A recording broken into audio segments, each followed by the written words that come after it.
Boom. All right. Okay, Mary. Let's dive right into it.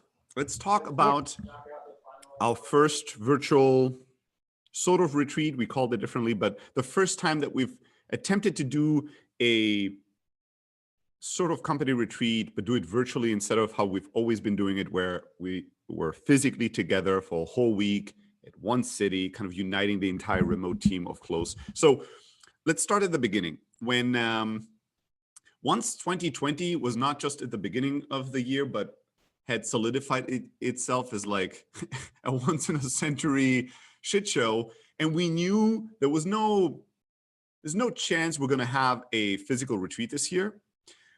The two of us started both worrying and wondering how we're going to do this virtually, because retreats, I've always been saying and maintaining that our company retreats are the second best product we've ever created. Is one of the things that I'm most proud of, and that I think we're very unique at how much thought and how much work we've put into it.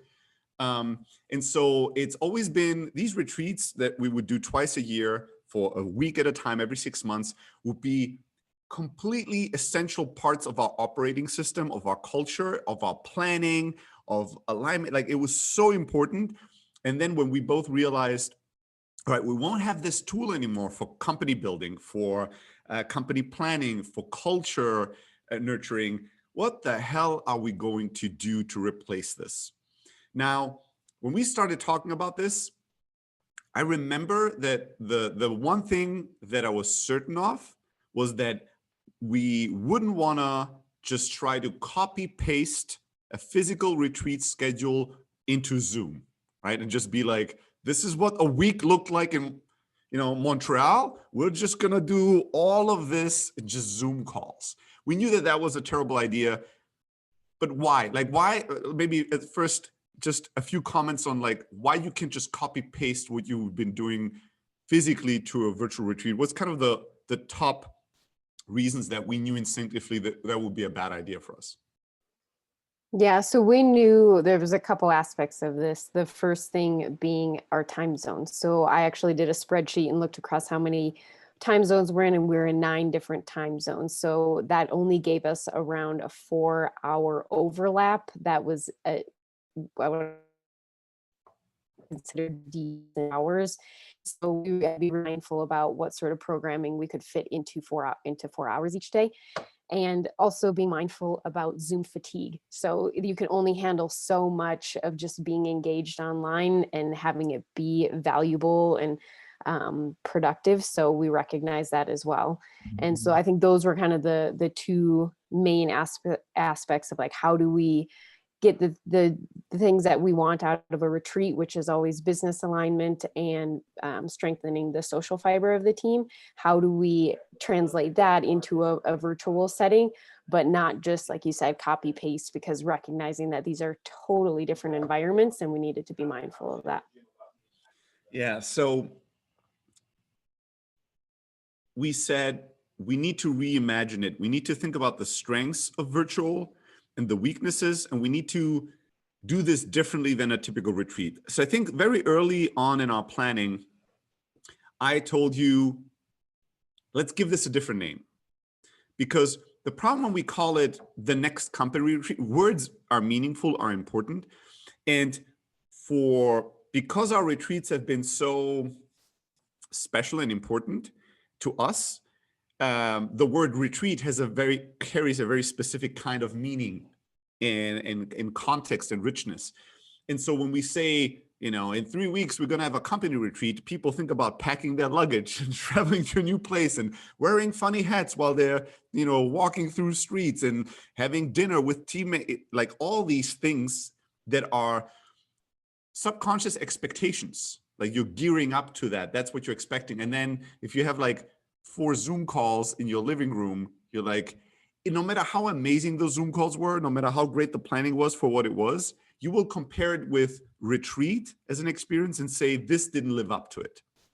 So we thought, let's give it a different name, because it's going to be a different thing. It might have the same goal, but it will not be the same experience, right? How did we come up with Summit as a name?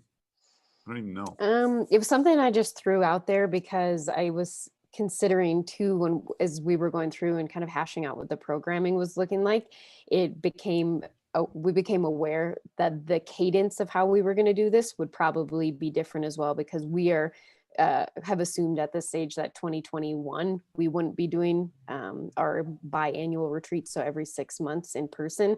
So we came up with Summit. We had thrown around like what are some different names, like Virtual Connect or something like this, and Summit was like, no, this works, and we called it the Q4 Summit, because we had a pretty good idea. Yeah, the cadence for next year is probably going to be more of a quarterly experience.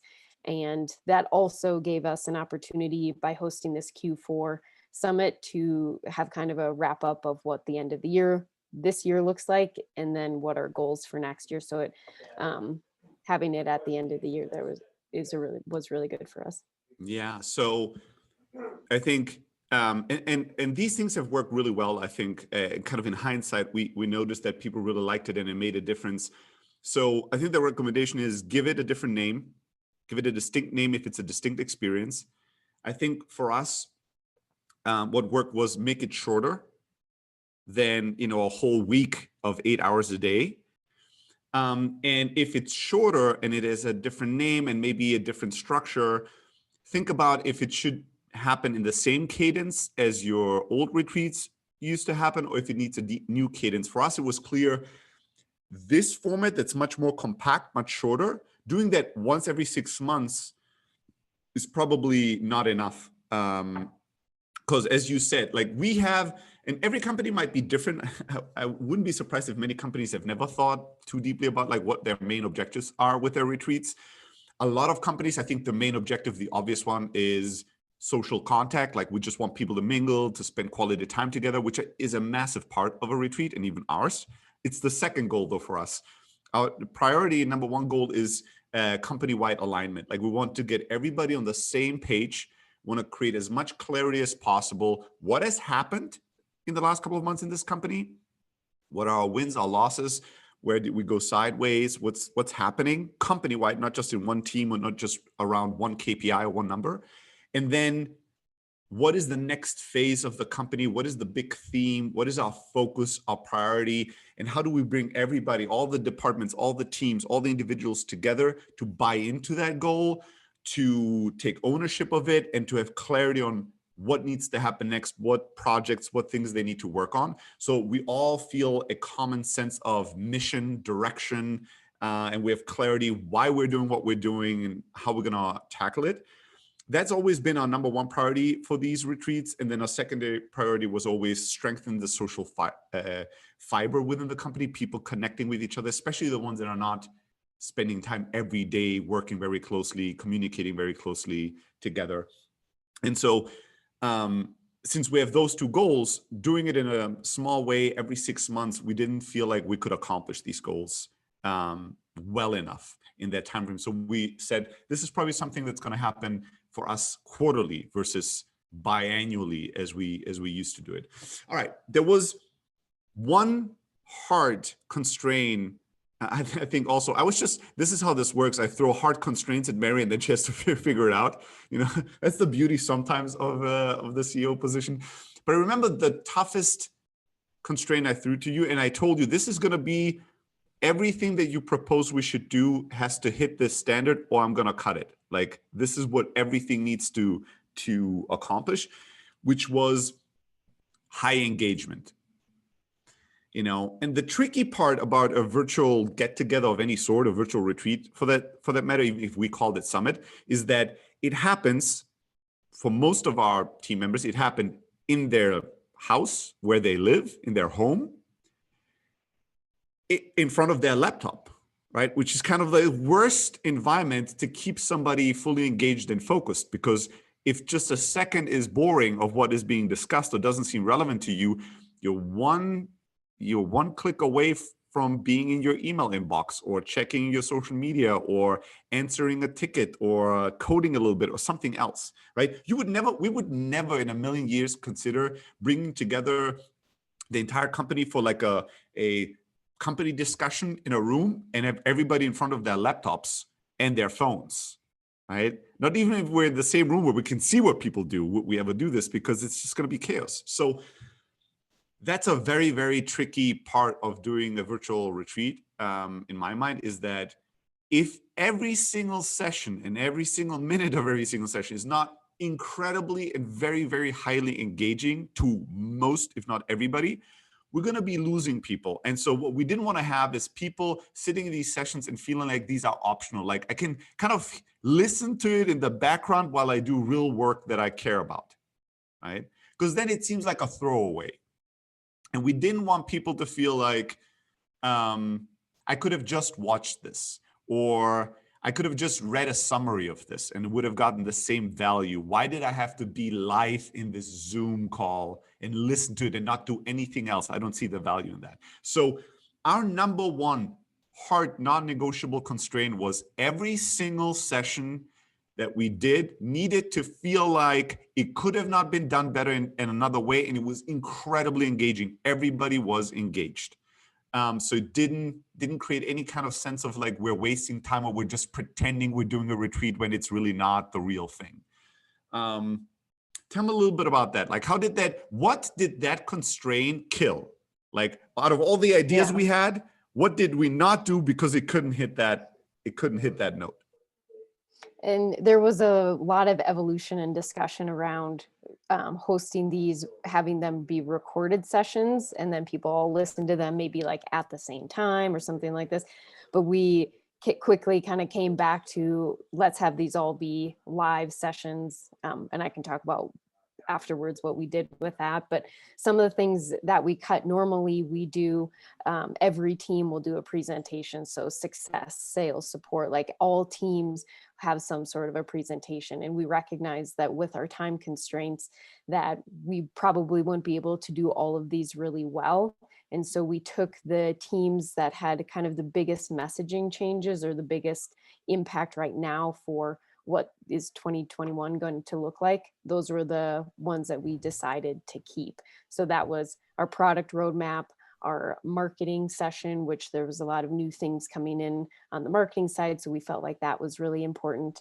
And then State of the Union, which is something that you always do. And that gives a really good idea of like where we are today, what we're doing in the future. And so those were the three main sessions that we ended up sticking with for the summit. Some other one that so many other different ideas I can't really remember off the top now, except that most teams usually give a presentation, and we thought, well, let's do this, cut these down a lot shorter to make them the most meaningful. That was one thing for sure that we said, and also was kind of like, because it was a quarterly summit for us, there were certain teams, especially a lot of customer facing teams, that had just either recently done a summary of the last month and the last quarter and kind of what was going on day to day, where it just seemed repetitive to do another one. So we cut out, like, I think when you do a virtual retreat, it's very important to edit down to the core. Like there's a lot of nice to haves when you have the space, the physical space and the time of being together, where you could just like not be as discriminative with the time that you're using. But in a virtual setting, there were just some presentations and meetings where we felt like this is not absolutely must have for this summit, so we'll cut it out. I think the other thing, like a lot of the back and forth, so we wanted to do a lot of like social fabric type of stuff. Typically doing a retreat, sometimes we've planned breakfast, lunch, and dinners. Yep. Every single one. We would plan who's going to have breakfast with whom, where, what, and even sometimes what are they going to talk about? We're going to have these little cards with ideas so the conversation can flow. So then there was a discussion, should we do some virtual dinner version or some virtual lunch version of this? We would do lots of fun activities in cities. So there's a lot of discussion, like what can we do a fun activity? And there was a lot of back and forth where I remember you suggesting, what about this thing? And I was like, how many people will enjoy this? How many people won't? And when they don't enjoy it, what do we do when it's in front of a screen? You know, like there've been social activities, you know, I'm like a grumpy old grandpa when it comes to like social activities in groups. Most social activities we've ever done at a retreat, I was not excited about, right? But, you know, once I'm there and I see the excitement of other people, I'm like, yeah, what the hell? This is more fun than I thought. But if it's in front of a screen and I'm like, I'm not interested in this, there's just so much opportunity for me to be doing something else. Like it's just that. So let's talk a little bit about the social activities, right? Yeah. Do you remember a bunch of the things that you excuse me, a bunch of the things that we thought of and we decided against? Yeah, so there were a lot of different companies that are hosting some activities. We thought about doing digital scavenger hunts and then recognize that a lot of these are like grabbing items from your home or something like this, which can be fun. But there were a lot of different activities, some of which are smaller games, so it could only be like 8 participants per game. But we ended up deciding on one called the company teambuilding.com. And I think that went over really well with the team. We did a thing called Beer and Sharks, which was like a little TED Talk, and then a trivia, kind of like a trivia TED Talk experience. And I think the win with that was that it was somebody else outside of the team that was hosting it, so that it gave it kind of a different experience versus me hosting it or Stelly hosting it. It was somebody from the outside coming in, and he was super engaging, and that went over really well. So that's one that we decided on, and they have a lot of other activities that I would choose from in the future. So that was fun. It was surprising, you know, how critical I am with bringing external people in to give presentations or something. yeah. But the guy that we had that did hosted the session on beer and sharks was hilarious. He was loud. He was high energy. He was nerdy and sharp and smart. He was reacting to people's facial reactions and picking up on clues. He was great. So great. we actually did this as the kickoff event. So we did this, and it was something that was optional to join, but everybody, I think almost the entire team was on there. This was so to talk a little bit about the structure, we did the summit as a 2-day event versus a 5-day event. The kickoff social fun thing was the day before the actual summit. In lieu of our normal team meeting. Yes.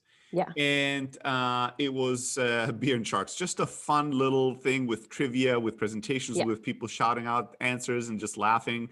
That was a very good kickoff. Then I remember we had like discussions on, should we do virtual hackathons? Should we should we give people like over these 2 days do competitor research and answer some difficult questions, all kinds of ideas that once we really circled closer and closer to what's the purpose of this? How would this look like in detail? What do we do with the results of this? How would this look like for these type of people on our team and those different type of people? You know, oftentimes these ideas at the surface, they're exciting and you're like, yeah, that's kind of a cool idea. We should do this. But then as you fill in the details, I think 3 layers into it, we're like, oh, yeah. And that's what we recognize with the hackathon is the end goal of that wasn't impactful enough that maybe for some people the stress that would involve over trying to do that over a number of days, that it didn't weigh out in the end to do something like that. We did a second social fabric event during our summit. And that was a very new thing for us. We've never done this at a retreat ever, which is like doing a revenue milestone celebration. We're not big on celebrations, you know, but and especially not on revenue milestone celebrations. But it felt like it was such a big milestone that we should do something about it. Talk a little bit about that. Like, what did we do and how did we arrive there? Yeah, so originally we were going to have individuals from the team tell different stories around milestone goals. And we quickly realized that we have been terrible about celebrating these goals. So we really didn't have any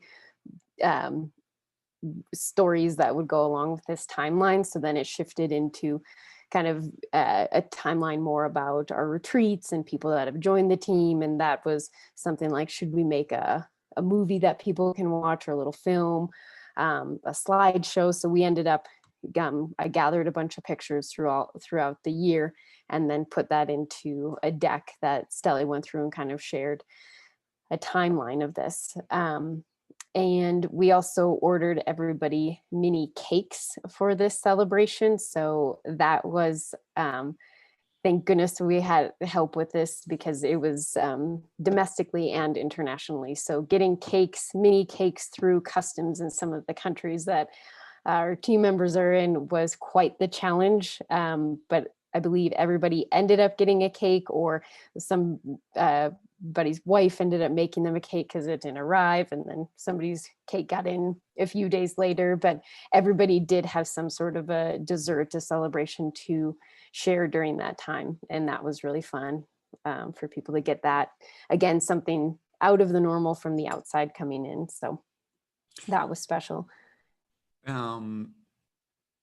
Then I think we went through this like eating cake together. Yeah. Doing virtual rounds of applause. We went through a slide deck that you had prepared with lots of pictures of team retreats and different revenue milestone moments whenever we had pictures, and we had kind of like sort of like a story time. But before we kick that off, after the initial, like we hit this big milestone, let's celebrate, we had like a trivia, right? Yeah. So I did a Talk about team trivia that was 10 questions, and it was kind of around what size team we were at this milestone, or kind of funny stories of what the product originally was used for, or stuff like this. And we held that using Mentimeter, so everybody had their phone and was able to vote. So that was like a highly engaging activity for people to go through and be able to engage in that experience. So that went over really well. Yeah, that was kind of fun. Like just going through this, people answering really quickly. There's like a time on the screen, and that everybody has like 20 seconds to vote. Were we 7 people when we hit 1 million, or 4 or 13 or whatever? And then you see in real time kind of the results, how many people answered what. Yeah. You'd see a computed leaderboard on who on the team is kind of at the top. It was fun to like celebrate the big revenue milestone, do a trivia of like 10 questions on milestones and metrics and whatever. Yeah. Doing kind of the past history of the company, and then doing the more kind of social sharing stories, laughing, telling each other all the crazy memories we have along this journey, along the path, while everybody's kind of chewing on their cupcakes and feeling good about themselves. I think there was only one person on the team that was chugging champagne, which was you. Which obviously. is me. But it was kind of nice. And considering that we are celebration noobs, I think it went over really well. We're not very good at this. So as a first attempt, we did all right there. We outdid ourselves for sure. Yeah. Okay. And there was actually one more social fiber event. We had an optional remote work session, and that we really wanted to highlight what was different this year for a lot of people that working from home, maybe having kids at home or partners at home. And so this was, we've always been a remote company, well, for the last, 5 years or so, and 6 years. 6 years. So, but this year was very different for a lot of people. So we wanted to talk about that, support one another, and help each other through 2021, address some of the issues, like if you've experienced COVID, or somebody in your household has experienced COVID, knowing that there's a place, like, come to us, we'll figure this out, and just having kind of an open discussion for anybody that wanted to join about what their experience has been. So that also went over really well, and people enjoyed having that space and that platform to just have a chat with other people and see how they're doing. Yeah, and I should have said this earlier, but everything we've discussed on this recording, there's going to be a blog post that's going to be detailed, summarizing all of it, pointing to resources. Even our calendar, we're going to show our schedule and how we schedule things. But let's talk a little bit about through these 2 days. So structurally, we had Tuesday, where instead of doing a team meeting, we did this social fun event as a kickoff. Then Wednesday and Thursday, we had the main retreat days with all the presentations, sessions, brainstormings, whatever. And then Friday, we decided to give everybody off. Yeah. A day off. And people loved that. People love that, right? And they deserved it. That went over very well. Yeah. So this also, it softens the blow for some of the people that are in time zones that are more inconvenient to be participating in a bunch of sessions during a 2-day virtual retreat. And but even the ones that didn't need that, everybody appreciates a day off to relax and chill a little bit. Let's talk about the first day, which was Wednesday. As you said, we started off with me giving kind of the State of the Union presentation, which I usually do at retreats, kind of a big kickoff. Usually, and we always have a theme for our retreats. The retreat always has kind of a word or a sentence, some kind of a theme that summarizes what is the phase we're in right now, what is the focus of this retreat going to be. So I talked about that. And then there's always a looking back and looking forward. Where are we on our journey, on our mission? What are we trying to accomplish? All that good stuff. Then we had these presentations, specifically two presentations we can talk about is like the marketing team and the product team gave a presentation on, what is the roadmap for the next couple of months, for the next year and all that. And one of the things that happens during retreats that is really amazing is that there's all these little brainstorming conversations around our presentations, our plans, our roadmaps. Lots of people have time and space to connect and chit chat and challenge and discuss. And we were wondering, what are we don't want just to have how do we do that? Because we don't just want people to watch live presentations of certain teams and then what, right? Maybe they'll go into Slack and chat about it, but how do we make that happen? So how did we make it happen? So people would give a presentation. Let's say we had somebody do a product roadmap presentation. Here's what we're thinking about the product roadmap. Here's how it fits into the theme. And what happened right after that? So then we facilitated breakout rooms. So it was 30-minute sessions for a director or a manager would be the one that's hosting that. And we had prepared questions ahead of time. So we had the director of marketing, his presentation, we had him prepare some general questions for afterwards. Same with the director of engineering and our product manager, and they all prepared these questions ahead of time. And the first breakout session, we actually paired people up. It was just kind of two teams or partial teams that were paired together. And the second session, I picked people from every team and made sure there was a representative of each team in each group. The second session, the way that I broke those up went over a lot better, actually having a lot of mixed people in the groups. So they were both, this was the one thing we did some feedback survey at the end of the retreat. This was the one thing that came up. How everybody was so happy that we did these small group discussions afterwards, because it gave people the opportunity to ask questions, give their thoughts, give their feedback, and in real time with other team members that they normally wouldn't have conversation with about these topics. So those went over really well. And they even said, let's have this more facilitated event even when we do our retreats, because oftentimes these conversations are what happens like over the lunch hours that we talk about, or in the hallways and stuff. So this is something that will definitely carry over into our main retreats. But we'll keep doing this for the summits as well. Yeah, that was a big success. So first day, we do a summit kickoff, we do a marketing presentation, and then small group discussions. Then we did a product and engineering roadmap presentation, and then small group Q&A and discussions.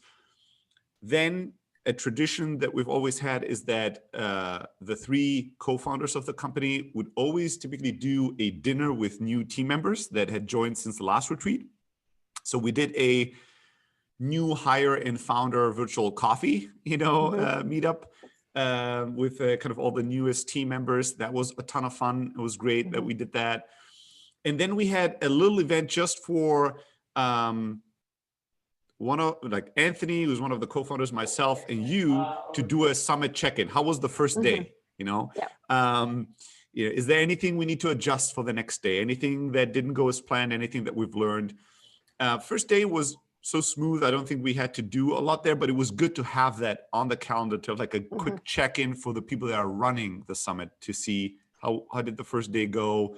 How prepared are we for tomorrow? Any changes? Are we good to go? Second day, Thursday, we start off by doing customer interviews, which is also, they've been a big part of our retreats. Usually we would do customer visits at different cities. So have small groups of the team go and visit a customer's office and meet with them. At times we did a mix of visiting customers in person, but also doing these Zoom calls and having different rooms at a retreat, real retreat, with groups of people that would be the audience, and do Q&A with a customer and ask all kinds of questions to learn from them. So Thursday, we started with doing customer interviews that were completely virtual. Yep. How do we do that? Talk a little bit about that. So originally, we went back to the form that we usually use. Originally, we were thinking to do it a little differently and have this be a panel discussion where it'd be a number of our customers and then everybody listening in that way. But in the spirit of making these the most engaging and having that high quality, we decided let's keep them as having the one customer with smaller groups. So splitting everybody up into 3 groups, we assigned people to each customer interview and then held them that way. We record them so that we have access to those later. All of our meetings are actually recorded because they're used for onboarding and great to look back on. But we held those in the morning. And so it's set up where the host, which is from the customer success team, will kind of brief their group on who the customer is and give a little background. Then the customer will join the call, and it's a list of prepared questions that they've already been given ahead of time, so they kind of know what we're asking, and they'll go through and talk about who they are and how they use our software. And then at the end, it'll be a Q&A that anybody on the team can ask the customer some questions. And then after that's wrapped up, then there's a small discussion, kind of a debrief just amongst the team, to keep chatting about maybe something the customer has mentioned, like, oh, we would really love this feature. Well, why and how? And so there's a lot more further discussion that happens there, and then even in Slack afterwards. Yeah. So kickoff, second day, customer interviews, they're always a highlight of any retreat. They were a big highlight of the summit. Then we did our revenue milestone celebration that we've already talked about, cupcakes, trivia, all the shebang. Then we did a surprise announcement. We launched a revenue share program for the company. People didn't know about that. That was a big hit, and we kind of had a presentation around that. And then we always end retreats with kind of a wrap-up session as well as a Q&A session with me. So typically during the 5 days that we'll do a retreat, every day we'll encourage people to be submitting questions that have popped up for them during that day. And we organize and rank and all these questions. So the goal is to end the retreat without a shit ton of questions that people have that we never gotten to address, and give people direct access to me as the CEO and one of the co-founders to be like, what is Stelly thinking about this thing? What is this question that maybe didn't even fit into the entire retreat theme, but I've been wondering all week long, like giving people a space to ask any and all questions they have. This time it was a much shorter time span. We had pinged people already before with emails, and there was like a form that they could use every day to submit questions. Yep. So we had a bit of kind of pre-collecting questions before even the retreat started. And then with the 2 days where people could submit any and all questions. And then we did a kind of wrap-up session that I led in a general Q&A. Then there was the final session, which was optional, was what you had mentioned, the kind of remote culture session of like, how has remote work been in 2020? How's your life changed? What have you learned? What have you struggled with? Which was super, super nice. There was a schedule for those 2 days. Friday, we gave everybody off. That was very nice. And then I think on Monday, we sent a survey. This is also something we've been always doing. Talk a little bit about that. It's kind of the final note of what we do at the end of every retreat. Yeah, so I will always want to get an idea of what people enjoyed, what people think we missed, what wasn't discussed that they wanted to talk about, just any general feedback with some questions in there that I'll send the team. And I tell people this all the time, I really, really appreciate critical feedback, because that's where we learn the most. And so encourage people to be very responsive on that. And it's an anonymous survey. So a lot of people, after we do retreats or summits, they'll ping me individually and ask me things or tell me things that way. But I like to do the survey form as well because it's entirely anonymous. So did we send that out on Monday? I think so, right? I actually sent it out on the right after the retreat so okay. that so it was kind of fresh in their mind. Okay. Yeah. So we end the second day. We sent out a survey. I think the week after, we had a postmortem where, again, you, Anthony, and me kind of looked back what was good, what was bad. We looked at the survey results, and then we have a weekly director sync, which is our leadership meeting, where we also gave some space to allow everybody on the leadership side to give feedback, to report what their team members had said about the summit, what the lessons learned were, and kind of at the end of the summit is the beginning of the summit, right? It's like the moment we wrap up a retreat, and it was the same way with the summit, the moment it wrapped up, the planning for the next one starts, right? What are the lessons learned? What will we do differently and better? When will the next one be? We kind of start those conversations, start the planning process. I think I mean, I know for myself, I was surprised how well this went. Usually, and this is also something we had told people, maybe this is a good tip to give. When you do a virtual retreat of some sort for the very first time, it's important, and we made it a big point at the beginning of it, is to tell people, this is a version 1. We might make mistakes, things might go wrong, we're trying our best. Please understand that you are part of the experience and you have part ownership of it. So as you notice things that you don't like or things that you think we could improve on, please give us feedback, engage with us. Don't be passive receivers of the experience. And at the end you go, nah, that was not that great. Like, help us. And if things go wrong, maybe be kind, because we've never planned something like this before. We tried our best, but we don't know what we don't know. So it's good, I think, to frame this and frame the expectations that way. But I was surprised how smooth it went and how engaging it was and what the feedback was from everybody. Any lesson learned or anything else that we forgot to cover that people should know as they're thinking about doing this for their own companies? I think the main thing is like to keep the quality really high and a shorter amount of programming involved and keep it simple. So I know we had talked about using different platforms, like let's make this really different so that people aren't in Zoom every day. But then we realized there's a lot of friction involved in everybody in the company downloading some new app that they're going to use for this. So we wanted to only, like, this was the first time that we were really rolling out a summit. So it's like, let's just try to get the programming right. Maybe in the next one, we'll introduce a different platform, but not to go overboard in the first one, and just make sure that the programming is really quality. And yeah, that's what I would say. Right on. I think that's it. That's the main lessons that we learned doing this for the first time for our company. If you have questions, you can always reach us, mary@close.com, stelly@close.com. If you have feedback, if you've done a virtual retreat or summit and you learned some things that we should know about, please reach out and let us know. Yes. I mean, I think the world is in this together in some way, where we're all trying to figure out how to live in this new reality and how to do these things really, really well. So anytime we can share knowledge or share or help each other out to do this better and better, we're serving the world and we're serving all of us. So let us know. And we surely will do a follow-up on this as we do more and more of these virtual get-togethers. Anytime we try something new and we learn something, we'll make sure to publish about it and share it with all of you. Cool. That's it from us. Bye-bye. Thanks, Jonas.